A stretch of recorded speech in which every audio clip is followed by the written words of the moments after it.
Parliament के अंदर से अरकान की गिरफ्तारियों पर स्पीकर का एक्शन। गैर जिम्मेदारी और सिक्योरिटी में नाकामी पर sergeant at arms Ashfaq Ashraf समेत 4 सिक्योरिटी एहलकार मुअत्तल। स्पीकर ने सार्जेंट एट आर्म्स को 4 माह के लिए मुअत्तल किया। मुअत्तल होने वालों में सिक्योरिटी असिस्टेंट वकास अहमद और 3 जूनियर असिस्टेंट सिक्योरिटी उबैदुल्ला, वही सफदर और मोहम्मद हारून शामिल। स्पीकर कौमी असम्बली ने फैक्ट फाइंडिंग कमेटी तश्कील दे दी। एडिशनल सेक्रेटरी सरबराह होंगे। डिप्टी स्पीकर की जेर सदारत कौमी असम्बली का इजलास। इस्लामाबाद के इतवार बाजार में 650 स्टॉल्स में आतिशज़दगी से 28 करोड़ का नुकसान हुआ। इंक्वायरी रिपोर्ट वज़ीर आज़म को भेजी है। कोशिश करेंगे आइंदा ऐसे वाक़यात ना हों। वज़ीर इत्तलात अता तारड़ का ऐवान में खिताब। PMDC की निजकारी से मुतालिक असद कैसर का तवज्जो दिलाओ नोटिस भी एजेंडे का हिस्सा।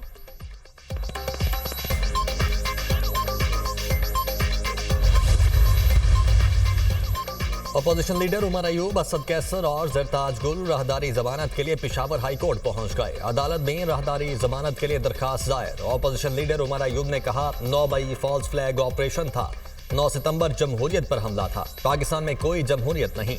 हमारे पार्लिमानी लीडर दरबदर हैं। पूरे मुल्क में मेरे खिलाफ मुतअद्दिद मुकदमा दर्ज हैं। असद कैसर ने कहा कौमी असम्बली में पहुंचने की कोशिश करेंगे। हुकूमत के बिल को रोकने के लिए हर हद तक जाएंगे। हुकूमती बिल इंतहाई खतरनाक है। एक शख्स को फायदा देने के लिए ऐसा किया जा रहा है।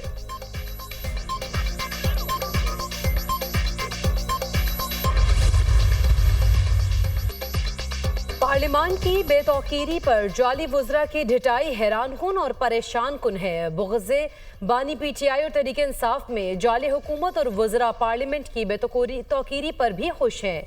जाली हुकूमत कुछ भी कर ले मगर गैर कानूनी तरामीम पास नहीं होने देंगे। जाली हुकूमत 9 मई के फॉल्स फ्लैग ऑपरेशन पर बहुत बावेला मचाती है मगर अपने घर पार्लिमान की बेतौकीरी पर खुश हैं। मुशीर KP बैरिस्टर सैफ का बयान। कहा जाली वुज़रा 9 मई के ड्रामे पर मगरमच्छ के आंसू बहाना बंद करें। स्पीकर रियाज सादिक पार्लियामेंट पर हमला करने वालों के खिलाफ FIR दर्ज कराएं। पार्लियामेंट पर शब खून मारने वालों के खिलाफ आर्टिकल 6 के तहत कार्रवाई करनी चाहिए। वफाकी हुकूमत ने सुप्रीम कोर्ट से डैम्स फंड्स की रकम मांग ली। सुप्रीम कोर्ट में दिया अमर भाषा और मोहम्मद डैम्स फंड्स केस की समाअत। डैम्स फंड्स के पैसे वफाक और बाबदा को दिए जाएं। सुप्रीम कोर्ट की निगरानी में स्टेट बैंक ने अकाउंट खोला था। एडिशनल अटॉर्नी जनरल का अदालत में बयान। डैम्स फंड्स में कितने पैसे हैं, चीफ जस्टिस पाकिस्तान का इस्तफसार। तकरीबन 20 अरब रुपए डैम्स फंड्स में मौजूद हैं। वकील बाबडा साद रसूल का जवाब। बाबडा के और भी कई मंसूबे होंगे। क्या सुप्रीम कोर्ट बाबडा के हर मंसूबे की निगरानी करती है? चीफ जस्टिस के रिमार्क्स। अदालत ने केस का मुतल्लिका रिकॉर्ड तलब कर लिया।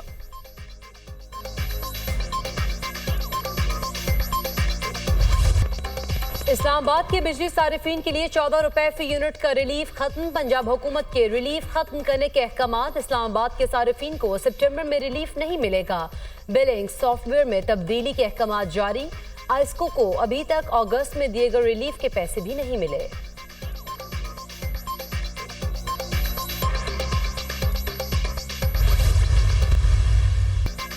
अमरीका के सदारती इंतखाबात का बड़ा मरहला। सदारती मुबाहसे में कैमला हैरिस और डोनाल्ड ट्रंप की एक दूसरे पर इल्जामात की बौछार।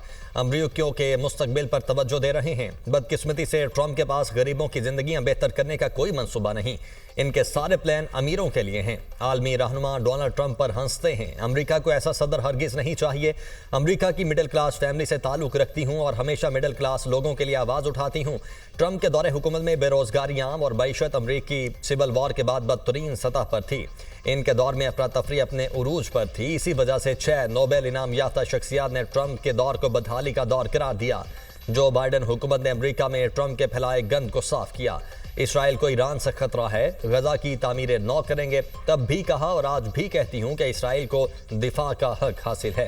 ट्रंप ने नस्ली तकसीम से मुल्क को नुकसान पहुंचाया। वोटों पर डाका डालने वाले शख्स को सदर मुंतखब नहीं होना चाहिए।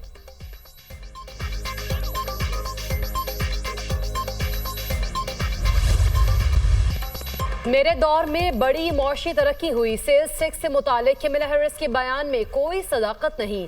हकीकत ये है कि कैमला हैरिस के पास अमरीकी खुशहाली का कोई मंसूबा ही नहीं है। ये जो बाइडेन का प्लान लेकर घूम रही हैं। मेरे दौरे हुकूमत के बरक्स मौजूदा दौर में महंगाई इंतहा पर पहुंच चुकी है। सब जानते हैं कि मैंने टैक्सों में कमी की। कैमला हैरिस मार्क्सिस्ट हैं। ये मुंतखब हुई तो अमेरिका को तबाह कर देंगी। फिर कहता हूँ, डेमोक्रेट्स अमेरिका के साथ जो कुछ कर रहे हैं वो जुर्म से कम नहीं है। रोजाना सैकड़ों अफराद गैर कानूनी तरीके से अमेरिका में दाखिल हो रहे हैं, लेकिन हुकूमत हाथ पे हाथ धरे बैठी है। इलेक्शन जीता तो अमेरिका को तरक्की की नई बुलंदियों पर ले जाऊंगा। रूस से पैगाम भेजा मगर हुकूमत बात करने में नाकाम रही। पुतिन ने 3 दिन इंतजार के बाद यूक्रेन पर हमला किया। मैं सदर होता तो हमास इजराइल पर हमला ही ना करता। कैमला हैरिस की अमेरिकी सदर मुंतखब हुई तो इजराइल तबाह हो जाएगा। डोनाल्ड ट्रंप के जवाब। कैमला हैरिस और ट्रंप के हामियों ने कामयाबी के दावे। लापता फैजान उस्मान की बाजियाबी के बाद तफ्तीश आगे न बढ़ने से मुतल्लिक केस 4 रोज हो गए। आप तफ्तीश नहीं कर सके। आईजी साहब, क्या मेरे ऑर्डर में कोई बहान था? जस्टिस बाबर सत्तार। लापता फैजान उस्मान के वापस आने के बाद 6 दफा एसपी, तफ्तीशी SHO उनके वालिद के पास गए। फैजान उस्मान से हमारी मुलाकात नहीं करवाई गई। ट्विटर अकाउंट का पता लगाने के लिए PTA से हमारी मीटिंग हुई है। IG इस्लामाबाद। जस्टिस बाबर सत्तार का IG इस्लामाबाद पर इजहार बरहमी। जितनी हमारी जिम्मेदारी है उतनी इनकी भी जिम्मेदारी है जो वर्दियां पहनकर यहाँ बैठे हुए हैं। अदालत का IG इस्लामाबाद से मुकालमा। इस्लामाबाद हाई कोर्ट ने IG इस्लामाबाद की रिपोर्ट को गैर तसल्ली बख्श करार दिया।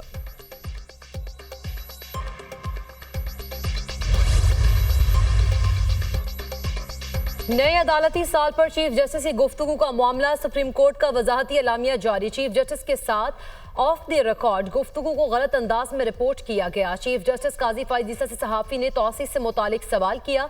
चीफ जस्टिस ने जवाब में कहा, कई माह पहले वजीर कानून चैम्बर में मुलाकात के लिए आए थे। वजीर कानून ने बताया, हुकूमत चीफ जस्टिस की मुद्दत 3 साल करने पर गौर कर रही है। चीफ जस्टिस ने कहा, अगर तजवीज़ किसी एक फर्द के लिए है तो कबूल नहीं होगी। वजीर कानून ने जजेस की तकर्री में पार्लिमानी कमेटी की हैसियत का जिक्र किया। वजीर कानून ने कहा, तजवीज़ है जजेस की तकर्री के लिए जुडिशल कमीशन पार्लिमानी कमेटी को एक बनाया जाएगा। चीफ जस्टिस ने वजीर कानून को जवाब दिया, ये पार्लियामेंट की सवाबदीद है।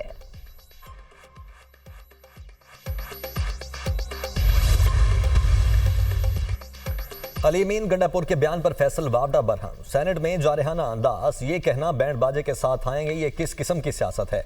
आज आपने मरियम नवाज के खिलाफ बात की है, कल आप हमारी माँ और बहनों के खिलाफ बात करेंगे। ये काबिल कबूल नहीं हो सकता।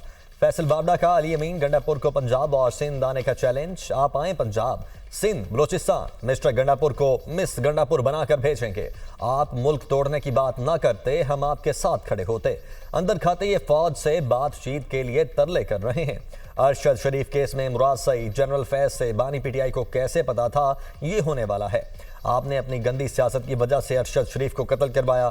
फैसल वावडा।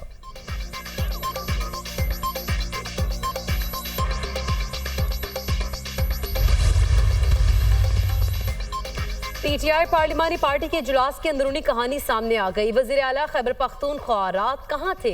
मुतादिद अरकान का इस्तफसार। अली अमीन गंडापुर ने खामोशी में ही बेहतरी समझी।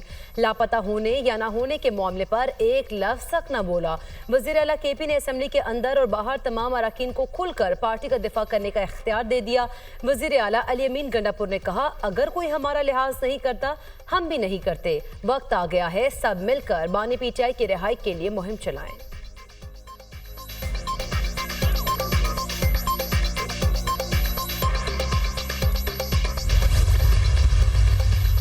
वज़ीर आज़म के सियासी मुशीर राना सनाउल्लाह ने PTI के गिरफ्तार अरकान की रात देर गए तक पार्लियामेंट में मौजूदगी पर सवालात उठा दिए। कहा, पार्लियामेंट की इमारत कोई आमाजगाह नहीं। दफ्तरी औकात के बाद सिक्योरिटी अमले के अलावा किसी को वहां ठहरने की इजाज़त नहीं। PTI रहनुमाओं ने खुद कहा, अगर गलत तकरीर की है तो मुकदमा दर्ज करें। अब मुकदमा दर्ज हो गया है तो उसमें गिरफ्तारी भी होगी और अदालत में ट्रायल भी होगा। गिरफ्तार अरकान का प्रोडक्शन ऑर्डर जारी हो गया।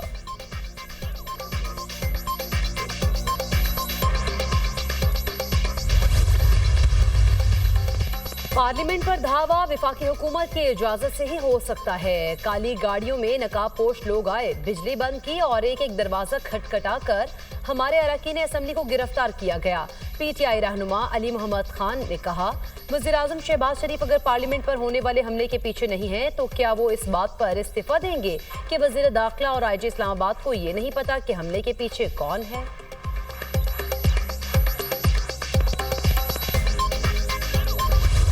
मिल्लत का पासुबां है मोहम्मद अली जिन्नाह। बरे सगीर के मुसलमानों को आज़ादी का तोहफा देने वाले अजीम रहनुमा की बरसी। बानिए पाकिस्तान कायदे आज़म मोहम्मद अली जिन्नाह की 76वीं बरसी पर पूरी कौम का खिराज अकीदत। बाबा ए कौम ने बरे सगीर के मुसलमानों को अलहदा शनाख्त और नस्बुल ऐन दिया। उनकी क़यादत में बरे सगीर के करोड़ों मुसलमानों की जिद्दोजहद से पाकिस्तान वजूद में आया और अंग्रेज़ों के तसल्लुत से छुटकारा पाया। सदर और वज़ीर आज़म शहबाज शरीफ का कायदे आज़म मोहम्मद अली जिन्नाह की 76वीं बरसी पर खिराज अकीदत।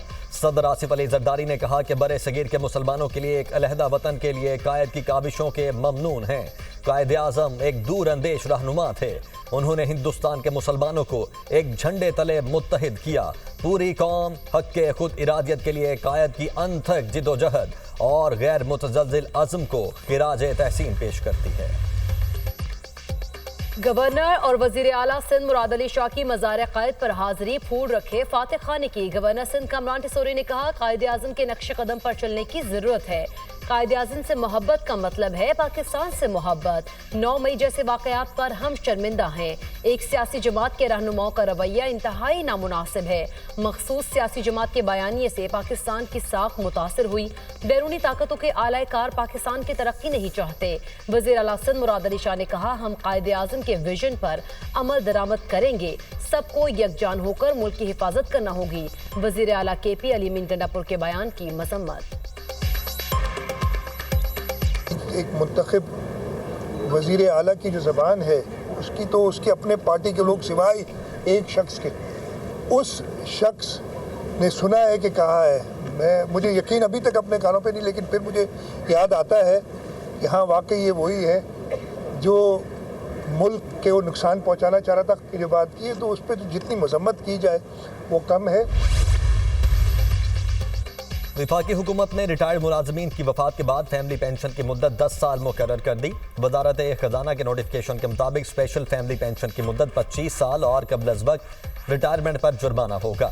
वफात पाने वाले रिटायर्ड मुलाजिम का फैमिली पेंशन हकदार माजूर बच्चा ताहियात फैमिली पेंशन वसूल करेगा। रज़ाकाराना रिटायरमेंट के लिए 25 साल सर्विस लाजमी होगी। कबल अज़ वक्त रिटायरमेंट लेने वाले मुलाजिमीन की पेंशन में 3% सालाना कमी कर दी जाएगी।